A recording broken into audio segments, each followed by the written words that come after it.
যুবসাথী প্রকল্প আর নেই। বিজেপির যুবশক্তি কার্ড কিভাবে করবেন? ৩,০০০ টাকা বেকার ভাতা কবে থেকে অ্যাকাউন্টে ঢুকবে? যতদিন না চাকরিহারারা তাদের ন্যায্য কর্মসংস্থান পাচ্ছেন, ততদিন প্রতি মাসে তাদের অ্যাকাউন্টে ৩,০০০ টাকা করে আর্থিক সহায়তা দেওয়া হবে। যুবসাথীর অ্যাকাউন্টেই ঢুকবে যুবশক্তির টাকা, নাকি নতুন করে বানাতে হবে অ্যাকাউন্ট, করতে হবে আবেদন? জানিয়ে দিল নতুন সরকার। পাশাপাশি পিএম কিষাণ যোজনার ৬,০০০ টাকা বাড়িয়ে ৯,০০০ টাকা করা হবে কি? সরকার গঠনের পরেই এলো বিরাট খবর। প্রধানমন্ত্রী কিষাণ যোজনার সর্বশেষ আপডেট ও আগামী কিস্তি নিয়ে কি আশা করা হচ্ছে? বিজেপি সরকারের নতুন প্রকল্পগুলি নিয়ে A to Z বিস্তারিত জানতে অবশ্যই শেষ পর্যন্ত দেখে নিন আজকের ভিডিওটি। এর পাশাপাশি এমনই গুরুত্বপূর্ণ সরকারি প্রকল্পের আপডেট সবার আগে পাওয়ার জন্য অবশ্যই আমাদের চ্যানেলটি সাবস্ক্রাইব করে পাশে থাকা বেল আইকনটি প্রেস করে দিন। এর ফলে সবার আগে গুরুত্বপূর্ণ আপডেটের নোটিফিকেশন আপনার কাছেই পৌঁছে যাবে। প্রথমেই চলে আসি পিএম কিষাণ প্রকল্পের ৬,০০০ টাকার বিষয়ে। সেটি কি ৯,০০০ টাকা করা হবে? কি বলছে নতুন সরকার? প্রধানমন্ত্রী কৃষক যোজনার অধীনে দেওয়া অর্থের পরিমাণ কি বাড়াতে পারে কেন্দ্রীয় সরকার? পশ্চিমবঙ্গ বিধানসভা নির্বাচনের দ্বিতীয় দফার আগে প্রধানমন্ত্রী নরেন্দ্র মোদী মেদিনীপুরে একটি জনসভায় কৃষকদের নিয়ে বড় প্রতিশ্রুতি দিয়েছিলেন। যদি বাংলায় সরকার গঠিত হয়, তাহলে কৃষকদের দেওয়া এই সহায়তা ৬,০০০ টাকা থেকে বাড়িয়ে ৯,০০০ টাকা করা হবে। এবার ৪ মে প্রকাশিত নির্বাচনের ফলাফলে পশ্চিমবঙ্গে বিজেপি বড় জয় অর্জন করেছে। পাশাপাশি গতকাল বিজেপির নতুন সরকার গঠিত হয়েছে পশ্চিমবঙ্গে। বর্তমানে এই প্রকল্পের অধীনে কৃষকেরা বছরে ৬,০০০ টাকা পান, যা ৩টি কিস্তিতে দেওয়া হয়। প্রধানমন্ত্রী ডবল ইঞ্জিন সরকার এর কথা উল্লেখ করে বলেন, এতে কৃষকেরা আরও বেশি সুবিধা পাবেন এবং মধ্যস্থতাকারীদের ভূমিকা সম্পূর্ণভাবে শেষ হয়ে যাবে। নির্বাচনের আগে ভোটারদের আকৃষ্ট করার ক্ষেত্রে এই সমস্ত ঘোষণাগুলিকে অত্যন্ত গুরুত্বপূর্ণ বলে মনে করা হচ্ছে। মহারাষ্ট্র মডেল কি? এর আগে বিজেপি মহারাষ্ট্রের কৃষকদের কাছেও ৯,০০০ টাকা প্রধানমন্ত্রী কৃষক সম্মান নিধির প্রতিশ্রুতি দিয়েছিল। এরপর মহারাষ্ট্রে এই প্রকল্পের একটি আলাদা মডেল দেখা যায়, যেখানে কেন্দ্রীয় সরকারের ৬,০০০ টাকার পাশাপাশি রাজ্য সরকারেরও নমো শেতকরি মহাসম্মান নিধি যোজনার আওতায় আরও ৬,০০০ টাকা দেওয়া হয়। এর ফলে কৃষকেরা বছরে মোট ১২,০০০ টাকা পান। মনে করা হচ্ছে এই মডেলটি অন্যান্য রাজ্যেও চালু করা হতে পারে, তবে এ বিষয়ে এখনো পর্যন্ত কোনো সরকারি ঘোষণা করা হয়নি। তিনি অভিযোগ করেন, বর্তমান সরকারের সময়ে মধ্যস্বত্বভোগীদের কারণে কৃষকেরা তাদের ফসলের সঠিক দাম পান না। বিজেপি সরকার ক্ষমতায় এলে এই ব্যবস্থায় পরিবর্তন আনা হবে। তিনি আরও বলেন, নতুন সরকার গঠিত হলে দুর্নীতিতে জড়িতদের বিরুদ্ধে কড়া ব্যবস্থা নেওয়া হবে। পাশাপাশি রাজ্যের উন্নয়ন ও নিরাপত্তাকে অগ্রাধিকার দেওয়া হবে। প্রধানমন্ত্রী নরেন্দ্র মোদী যুবকদের কর্মসংস্থানের প্রতিশ্রুতিও দিয়েছেন। জানিয়েছেন, রোজগার মেলার মাধ্যমে চাকরির বিরাট সুযোগ তৈরি করা হবে পশ্চিমবঙ্গ রাজ্যে। কবে আসবে প্রধানমন্ত্রী কৃষক সম্মান নিধির ২৩তম কিস্তি?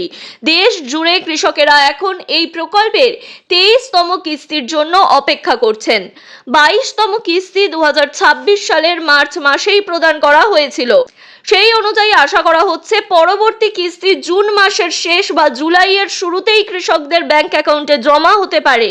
তবে এর আগেই লক্ষ লক্ষ উপভোক্তার নাম তালিকা থেকে বাদ দেওয়া হয়েছে।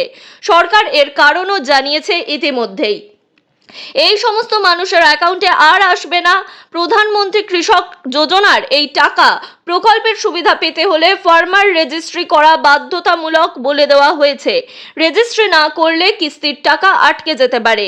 এছাড়াও নিয়ম অনুযায়ী একটি পরিবারে স্বামী, স্ত্রী বা অপ্রাপ্তবয়স্ক সন্তান শুধুমাত্র একজনই এই প্রকল্পের সুবিধা পেতে পারেন। এর পাশাপাশি উপভোক্তা কৃষকের ব্যাংক অ্যাকাউন্ট অবশ্যই আধার কার্ডের সঙ্গে লিংক থাকতে হবে এবং কেওয়াইসি প্রক্রিয়া সম্পূর্ণ ও সক্রিয় থাকা বাধ্যতামূলক। তবেই বাংলার কৃষকদের অ্যাকাউন্টেও এককালীন বছরে একটি নগদ টাকা ক্রেডিট হবে। কিভাবে জানবেন আপনার নাম এই তালিকায় রয়েছে কিনা? আপনি যদি জানতে চান আপনার নাম রয়েছে কিনা, তাহলে বাড়িতে বসেই স্ট্যাটাস চেক করতে পারবেন। এর জন্য প্রথমে অফিসিয়াল ওয়েবসাইট pmkishan.gov.in এ যান। সেখান থেকে ফার্মার্স কর্নার বলে একটি অপশন পাবেন। সেখানে গিয়ে বেনিফিশিয়ারি স্ট্যাটাস বা নো ইওর স্ট্যাটাস অপশনে ক্লিক করুন। এরপর আপনার রেজিস্ট্রেশন নম্বর বা মোবাইল নম্বর প্রবেশ করান। ক্যাপচা পূরণ করে গেট ডাটা অপশনটিতে ক্লিক করুন। এই ধাপগুলি সম্পন্ন করলে আপনার সামনে সমস্ত তথ্য চলে আসবে। এটি জানার বিশদ ভিডিও যদি আপনি জানতে চান, তাহলে অবশ্যই আমাদের কমেন্ট করে জানান। আপনাদের কমেন্ট পেলে তবে আমরা সেই নিয়ে ভিডিও বানিয়ে দেব। বাংলার সরকার গঠন হলে একাধিক নতুন প্রকল্প ও বেশ কয়েকটি প্রকল্পের আর্থিক সহায়তা বাড়ানোর প্রতিশ্রুতি দিয়েছিল বিজেপি। তার মধ্যে রয়েছে অন্নপূর্ণা ভান্ডার। এতে আর্থিক সহায়তা বাড়িয়ে মাসে ৩,০০০ টাকা করা হবে। মমতা বন্দ্যোপাধ্যায়ের যুবসাথী প্রকল্পের মাধ্যমেও বেকার যুবক যুবতীদের জন্য মাসিক ১৫০০ টাকা ভাতার ঘোষণা করা হয়েছিল। এর পাল্টা জবাব দিতে বিজেপি ঘোষণা করেছে, যতদিন না চাকরিহারাদের ন্যায্য কর্মসংস্থান পাচ্ছেন ততদিন পর্যন্ত প্রতি মাসে তাদের ব্যাংক অ্যাকাউন্টে ৩,০০০ টাকা করে আর্থিক সহায়তা দেওয়া হবে।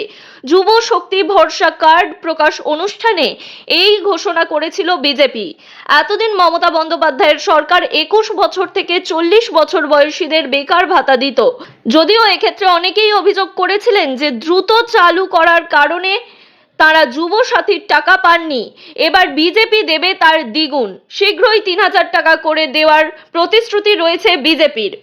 এখন প্রশ্ন, কবে এই টাকা ঢুকবে? এছাড়াও অনেকেই জানতে চাইলেন, যুব সাথীর অ্যাকাউন্টেই কি ঢুকবে যুব শক্তির টাকা, নাকি করতে হবে নতুন আবেদন? এই নিয়ে প্রকাশ্যে এলো নয়া তথ্য। জানা গিয়েছে কবে থেকে মিলবে ৩,০০০ টাকা।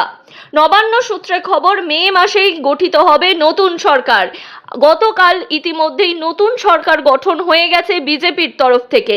তাই এই মাসে নতুন করে কিছু হবে না। নতুন সরকার গঠন এবং সরকার কাজে লাগতে বেশ কিছুটা সময় লাগবে। এই কারণে মে মাসে কোনো প্রকল্পের টাকাই আপনাদের ব্যাংক অ্যাকাউন্টে ঢুকবে না।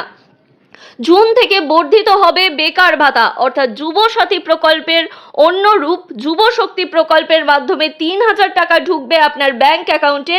এটি জুন মাস থেকেই হবে। আর যে অ্যাকাউন্টে আপনি যুব সাথী পেতেন সেই অ্যাকাউন্টেই যুব শক্তির টাকা পাবে বলে জানা যাচ্ছে। তবে নতুন করে সবটাই হবে। শীঘ্রই হবে নতুন করে আবেদন। প্রত্যেকটি উপভোক্তাকে আবার করে ফর্ম ফিল আপ করতে হবে এবং সেই ফর্ম জমা করতে হবে। আবার ভেরিফিকেশন করা হবে সকলকেই। তারপরই যোগ্যদের দেওয়া হবে যুব শক্তি প্রকল্পের টাকা।